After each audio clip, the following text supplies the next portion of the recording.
गर्मियों की छुट्टियों में 5 दोस्तों ने तय किया कि वे किसी अनजान जगह पर एडवेंचर करेंगे। रोहन ने नेशनल लाइब्रेरी की एक बुक से एक जगह का पता निकाला, नाकडिहा गांव। कहते थे ये गांव 30 साल पहले वीरान हो गया था। यहाँ की गलियों में रात को अनजानी परछाइयां घूमती है और हवा में अजीब सी फुसफुसाहटें सुनाई देती है। सुनो, अगर डर लग रहा है तो अभी मना कर दो, वहाँ जाने के बाद रोना नहीं। यार मैं तो मना कर रहा हूँ, पर तुम लोग मानोगे थोड़ी। अरे डरता क्यों है अंकित, चिंता मत कर, भूत भी हमें देख कर डर जाएंगे। जीप से उतरते ही उन्हें अजीब सा सन्नाटा महसूस हुआ। दोपहर का वक्त था, लेकिन पेड़ों के घने झुरमुट के बीच सूरज की किरणें भी घबराकर छुपती लग रही थी। गांव की टूटी हुई पगडंडी पर कदम रखते ही जमीन पर पड़ी सूखी पत्तियां, सामने बिखरे पड़े मिट्टी के घर, जले हुए खंबे और उखड़े हुए कुएं दिखाई दे रहे थे। यहाँ कोई भी आवाज नहीं है, ना कोई जानवर ना कोई पक्षी। अरे कोई है यहाँ? मुझे अच्छा नहीं लग रहा रोहन, सच में कुछ अजीब है यहाँ पर। जगह अजीब है, इसलिए तो हम यहाँ पर आए हैं ना। आओ गांव के बीचों बीच चलते हैं, देखते हैं गांव के अंदर क्या है।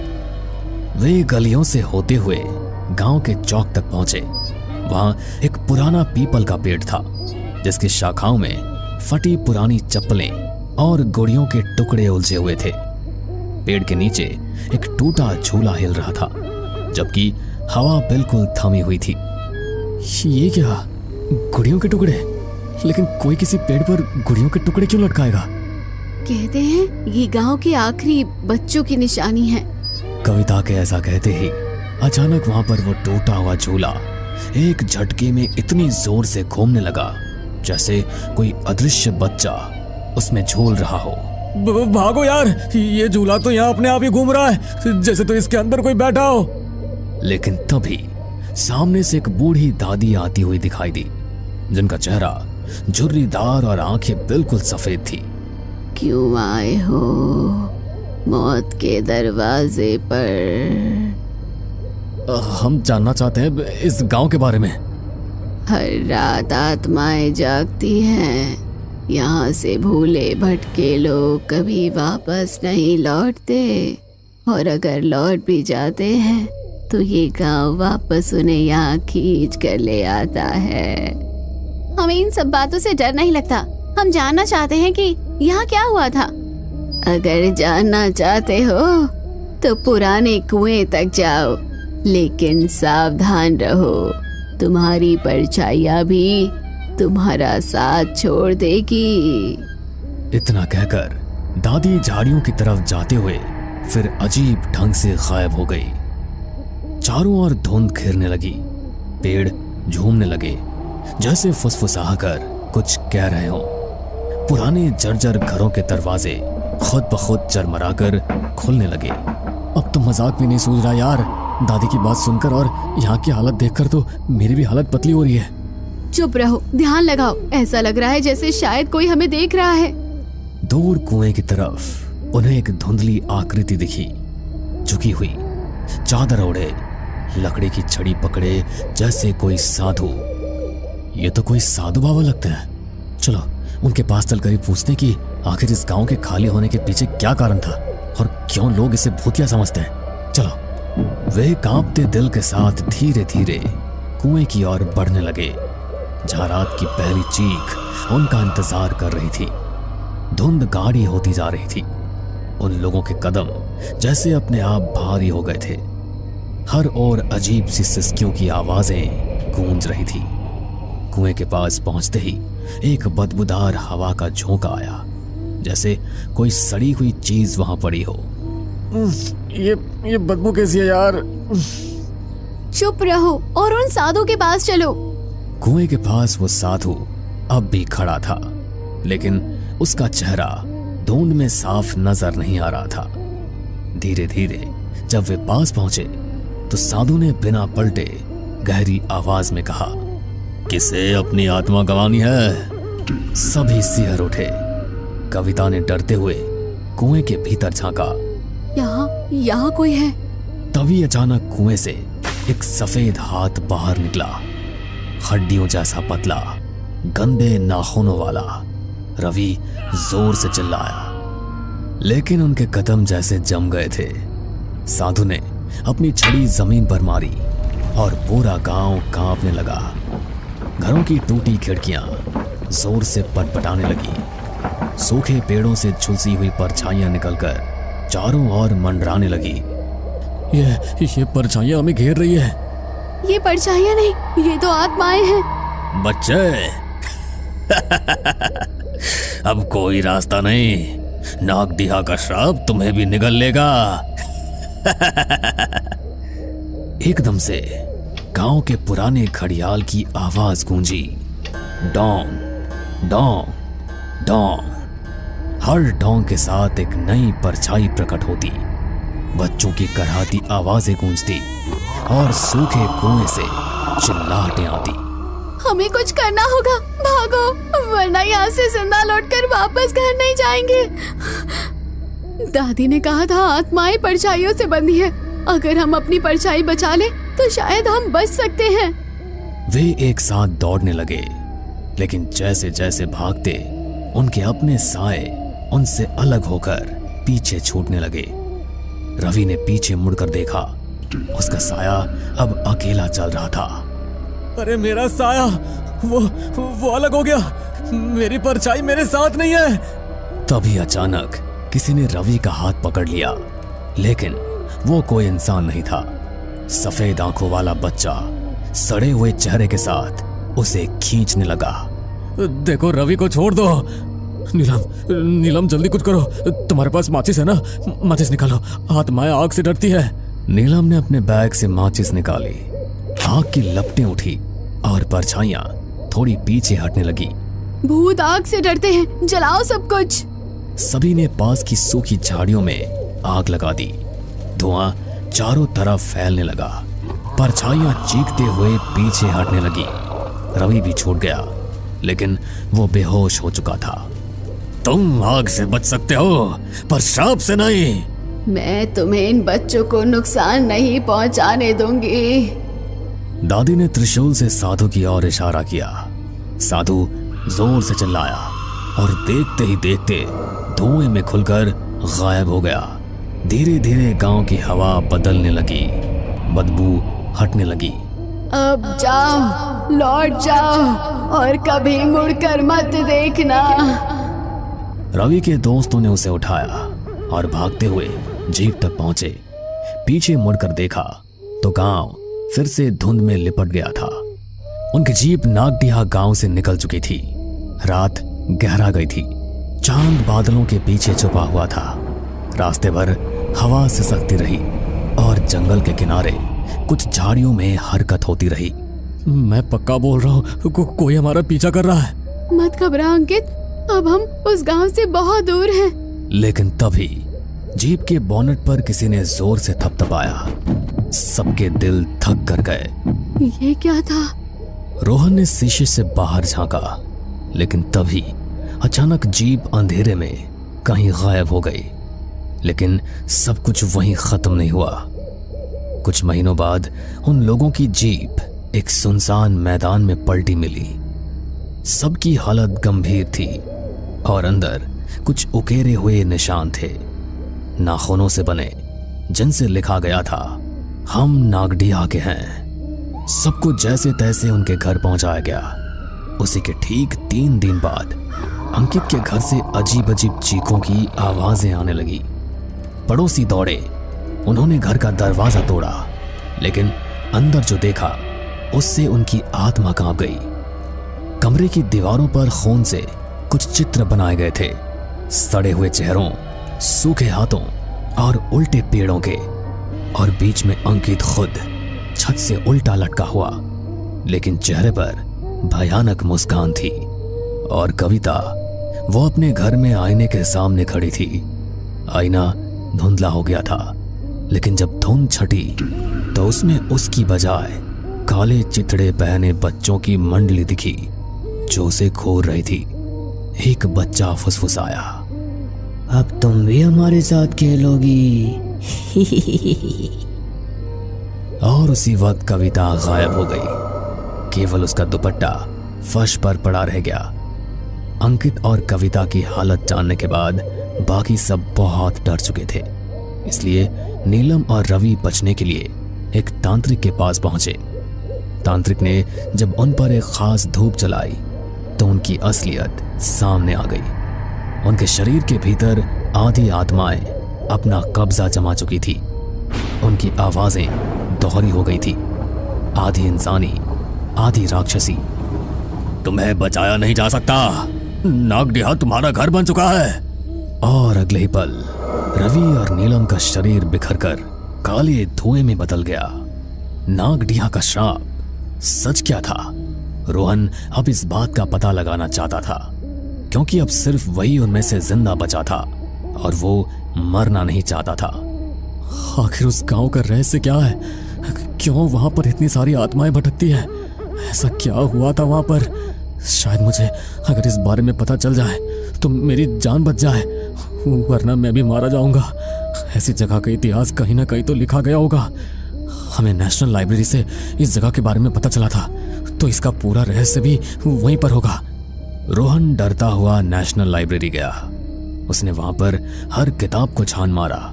घंटों की मेहनत के बाद उसे एक किताब मिली जिस पर लिखा था नागडिहा का रहस्य। मिल गई।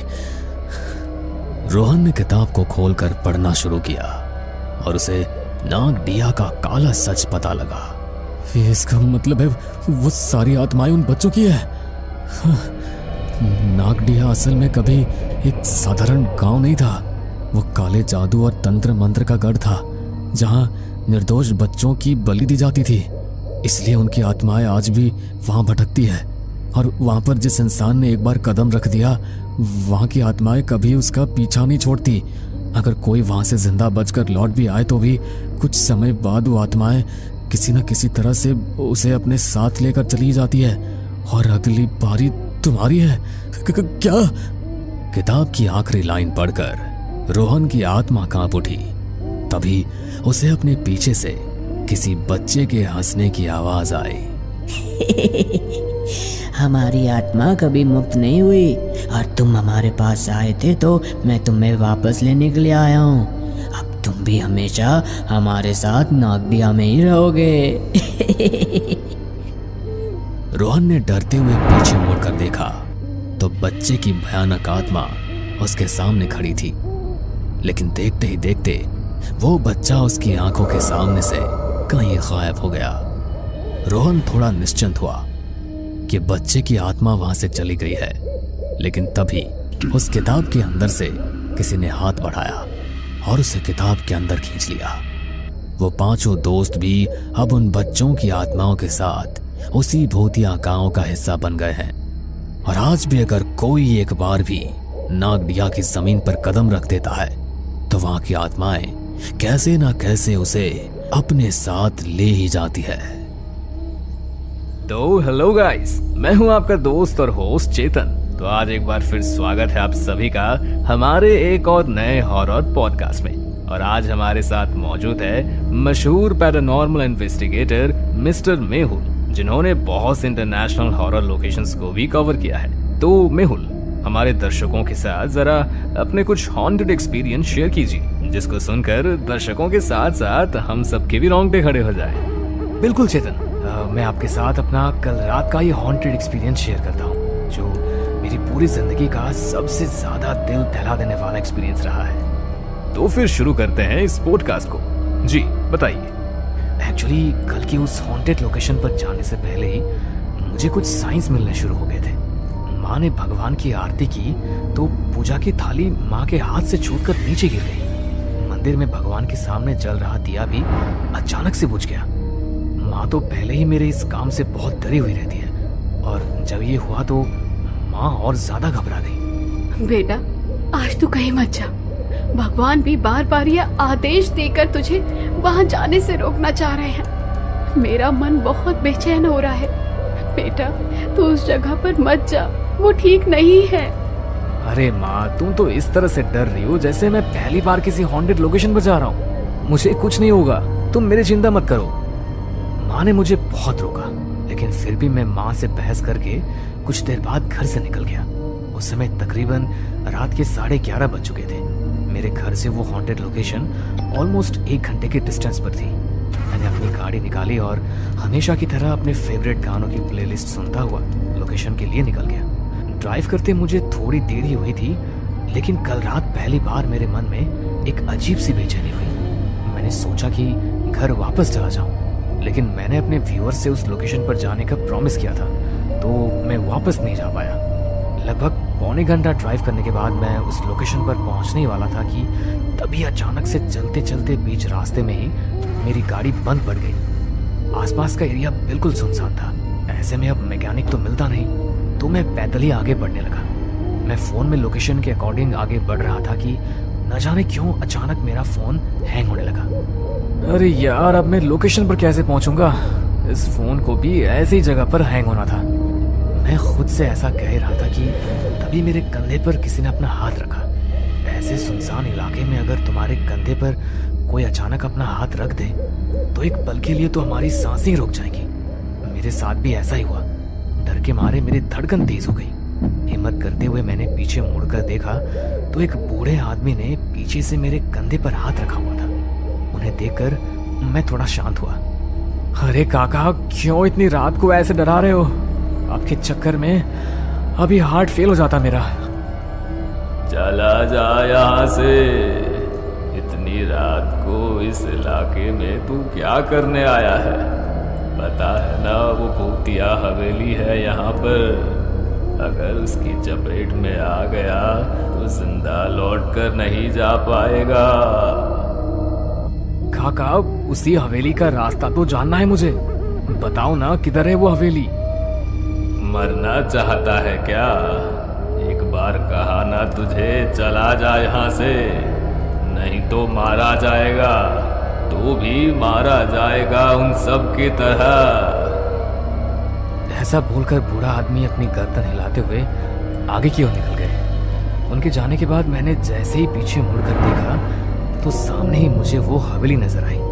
रात के अंधेरे में भी वो हवेली इतनी खूबसूरत लग रही थी, तो दिन की रोशनी में आप सोच ही सकते हैं कि वो हवेली कितनी शानदार लगती होगी। मैं पीठ पर टांगे अपने बैग को कसते हुए उस हवेली पर पहुंचा। मैं अंदर जाने के लिए मास्टर की से गेट खोलने लगा तो मैंने देखा कि गेट पर बहुत सारे ताबीज और न जाने कितने सारे धागे बंधे हुए हैं। मैंने उन ताबीजों को हटाने के लिए जैसे ही उन्हें छुआ तो मुझे एक अजीब सा झटका लगा, जैसे अभी अभी कुछ मेरी बॉडी से निकलकर आर पार हो गया हो। मैं एक बार को थोड़ा कमजोर पड़ गया, लेकिन फिर मैंने हिम्मत करते हुए उन ताबीजों को हटाया और मास्टर की से लॉक खोलकर हवेली के अंदर चला गया। लेकिन जैसे ही मैं उस हवेली के अंदर पहुंचा, मेरे शरीर पर मुझे बहुत भारीपन सा महसूस होने लगा और एक बड़ी सी अजीब सी बदबू पूरी हवेली में फैल गई। वो बदबू इतनी बुरी थी कि मेरी सहन के बाहर हो गई थी। यार, कितनी गंदी बदबू है। अगर थोड़ी देर में यहाँ ऐसे ही रहा तो पक्का मुझे उल्टी हो जाएगी। एक काम करता हूँ, रुमाल पर परफ्यूम लगाकर उसे बांध लेता हूँ। मैंने अपने रुमाल पर परफ्यूम लगाया और उसे चेहरे पर बांध लिया। मैं हवेली के कमरों में इन्वेस्टिगेशन करने के लिए आगे बढ़ा, तभी मुझे वहां किसी औरत की पायलों की आवाज सुनाई दी, जैसे अभी अभी कोई औरत बड़ी ही तेजी से मेरे पीछे से भाग कर गई हो। तब तो आप ऑब्वियसली काफी ज्यादा डर गए होंगे। अरे, मेरी तो मानो आत्मा ही एक पल के लिए मेरे शरीर से निकल गई। मैंने थोड़ी हिम्मत की, पीछे मुड़कर देखा तो वहां कोई भी नहीं था, लेकिन ऐसा महसूस हो रहा था कि कोई ना कोई इस वक्त मेरे साथ यहाँ जरूर है। मेरे पूरे रोंगटे खड़े हो चुके थे। मैं आज तक न जाने कितनी हॉन्टेड लोकेशंस पर पैरानॉर्मल इन्वेस्टिगेशन के लिए गया हूँ, लेकिन कल रात मेरे साथ जो हुआ वो मैंने पहले कभी फील नहीं किया। मैं सब कुछ इग्नोर करके सीढ़ियों पर चढ़ते हुए फर्स्ट फ्लोर की तरफ जाने लगा। वहाँ सीढ़ियों पर उस हवेली के पूर्वजों की फोटो लगी हुई थी। मैं उन पर फोकस करके उन्हें अपने कैमरा में रिकॉर्ड करने लगा, लेकिन उस दीवार पर लगी सभी तस्वीरों में से एक तस्वीर देखकर मेरे होश उड़ गए। मतलब मेरी पूरी बॉडी उस टाइम बहुत बुरी तरह कांप रही थी। ऐसा क्यों? मतलब ऐसा क्या था उस फोटो में? वो फोटो उसी बूढ़े आदमी की थी जो मुझे हवेली के पास मिला था और बार बार मुझे हवेली के पास जाने से मना कर रहा था। उस फोटो को देखकर मेरा माइंड बिल्कुल ब्लैंक हो गया। कुछ सेकंड के लिए तो मुझे समझ ही नहीं आया कि मेरे साथ ये हो क्या रहा है। मैंने डिसाइड किया कि मैं इन्वेस्टिगेशन नहीं करूँगा और वापस अपने घर चला जाऊँगा। लेकिन मैं जैसे ही वहाँ से जाने के लिए नीचे उतरने लगा, तभी किसी ने सीढ़ियों से उतरते हुए मेरे पैरों को पकड़ लिया और मैं सीढ़ियों से लुढ़कता हुआ सीधा नीचे आकर गिरा और मेरा सर सीढ़ी के कोने से टकरा गया। ये देखिए निशान। हाँ भाई, काफी तेज चोट लगी आपको तो, देखो जरा। नहीं प्लीज, टच मत करना, पहले ही बहुत दर्द है इसमें। Okay please continue. मुझे माथे पर चोट लगी तो मैंने हाथ लगा के देखा, हल्का खून निकल रहा था। मैंने अपने बैग से कपड़ा निकाला और खून को साफ करने लगा। तभी अचानक मुझे ऐसा लगा कि कोई औरत मेरे कान के पास आकर बड़े ही भयानक तरीके से हंसती हुई मेरे सामने से कहीं गायब हो गई। अब मेरी हिम्मत जवाब दे चुकी थी। मैं जितनी तेज चल सकता था उतनी तेज चलता हुआ मेन गेट की तरफ पहुंचा। लेकिन मैंने जैसे ही दरवाज़ा खोलने के लिए दरवाजे को हाथ लगाया, वैसे ही एक बहुत भयानक औरत अचानक मेरे सामने आ गई। उसने लाल रंग की पुरानी सी साड़ी पहनी हुई थी। उसका पूरा शरीर बुरी तरह जला हुआ था। आंखें बिल्कुल सफ़ेद और वही गंदी बदबू उसके अंदर से आ रही थी। उसे अपने सामने देखकर मैं इतनी बुरी तरह डर गया कि मुझे समझ ही नहीं आया कि अब मैं करूं तो करूं क्या। लेकिन फिर भी मैंने हिम्मत की और सोचा इसे नज़रअंदाज करूंगा तो शायद यहाँ से निकल पाऊं। लेकिन तभी वो औरत मुझे बड़े ही भयानक तरीके से देखते हुए मेरी तरफ बढ़ने लगी। उसे देखकर मैं अपने कदम पीछे की ओर लेने लगा। तभी मुझे लगा कि कोई पीछे से मेरी शर्ट को पकड़कर खींच रहा हो। मैं और ज़्यादा डर गया। मैंने पीछे मुड़कर देखा तो एक 7-8 साल की बच्ची बड़ी ही भयानक मुस्कुराहट के साथ हंसते हुए मुझे देख रही थी। उसकी आंखें पूरी काली और पूरा चेहरा कटा फटा हुआ था। मैं उसके चेहरे से अपनी नज़र चुरा रहा था। तभी वो भागकर उसी औरत के पास चली गई और उसके साड़ी के पल्लू के पीछे छुपकर खड़ी हो गई। वो दोनों एकटक मुझे ही देख रही थी। मैं इतना तो समझ गया था कि इनकी आत्मा अब मुझे यहाँ से बाहर नहीं जाने देगी। तो फिर आपने क्या किया? आप कैसे वहाँ से बाहर आए? एक्चुअली मैं ऐसी जगहों पे जाता रहता हूँ तो कुछ चीज़ें अपने पास रखता हूँ। मुझे एकदम से याद आया कि एक बार एक तांत्रिक बाबा ने मुझे इन चीज़ों से रक्षा के लिए एक ताबीज़ दिया था। मैं अपने बैग में उस ताबीज़ को ढूंढने लगा। लेकिन जैसे ही मैंने उस ताबीज़ को अपने हाथ में लिया, तभी उस बच्ची ने उसकी तरफ देखकर एक फूंक मारी और बड़े ही डरावने तरीके से मुझे घूरने लगी। और उसी वक्त वो ताबीज़ जलकर राख हो गया। Oh my God! फिर क्या हुआ? फिर वो दोनों मेरी तरफ बढ़ने लगी। अब सब कुछ मेरे कंट्रोल से जा चुका था। उन दोनों ने मेरे पीछे की ओर किसी को इशारा किया और कोई अदृश्य शक्ति मुझे घसीटती हुई हवेली के एक अंधेरे कमरे में ले गई। मेरा कैमरा और लाइट उस रूम के बाहर ही गिर गए। रूम में बस मेरी लाइट की हल्की रोशनी आ रही थी। मैंने देखा कि वो दोनों आत्माएं हवा में उड़ती हुई मेरी तरफ आ रही हैं। फिर मैंने हिम्मत की और हवेली का गेट खोलने की कोशिश करने लगा, लेकिन वो इतनी बुरी तरह जाम हो चुका था कि मैं अपनी पूरी ताकत लगाकर भी उसे खोल नहीं पाया। तो मैं तुरंत ही सीढ़ियों से चढ़ता हुआ हवेली की छत पर पहुंच गया। मैंने सोचा कि शायद यहाँ पर वो दोनों मुझे कोई नुकसान नहीं पहुंचा पाएगी। तभी मुझे वहां पर वही पायरों की आवाज सुनाई दी। मैंने सामने देखा तो वो औरत हवा में उड़ती हुई मेरे पास आने लगी। तभी मुझे नीचे की तरफ से एक आवाज सुनाई दी। अंकल मेरे पास आओ ना, यहाँ मैं अकेली हूँ।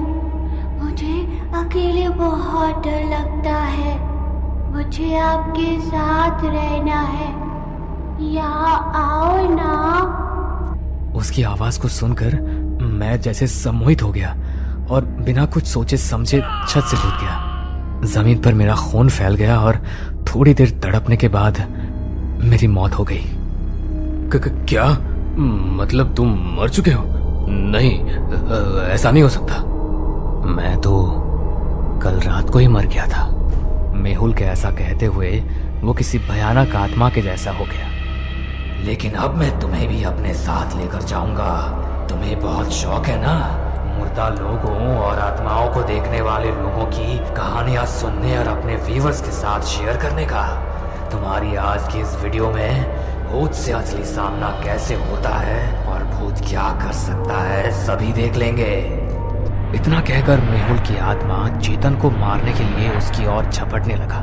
तभी कैमरामैन ने जल्दी से उस रूम में रखे माता रानी के सिंदूर को मेहुल की आत्मा पर फेंक दिया, जिससे उन सब की आंखों के सामने मेहुल की आत्मा एक जोरदार डरावनी आवाज के साथ वहां से गायब हो गई। और इस हादसे से सहम चुके चेतन ने जब कुछ दिन बाद पॉडकास्ट की रिकॉर्डिंग को देखा तो वो निशब्द रह गया, क्योंकि वीडियो में सिर्फ चेतन ही दिखाई दे रहा था, जो कि अकेले ही अपने सामने वाली खाली कुर्सी की तरफ देखकर बातें कर रहा था। मेहुल इंसान नहीं बल्कि एक आत्मा था, इसलिए वीडियो में सिर्फ चेतन की ही रिकॉर्डिंग हुई थी। हमें पूरा यकीन है दोस्तों कि आप लोगों को ये कहानी जरूर पसंद आई होगी। अगर आपके साथ भी कुछ ऐसे अनकहे किस्से हो चुके हैं तो प्लीज हमारे साथ शेयर करें, हम जरूर अपने चैनल पर उनको दिखाएंगे। हमारी ईमेल आईडी नीचे डिस्क्रिप्शन बॉक्स में दी गई है, तो प्लीज हमारे वीडियो और चैनल को शेयर एंड सब्सक्राइब करें और बने रहे हमारे साथ ऐसे ही अनकहे किस्से और कहानियां सुनने के लिए।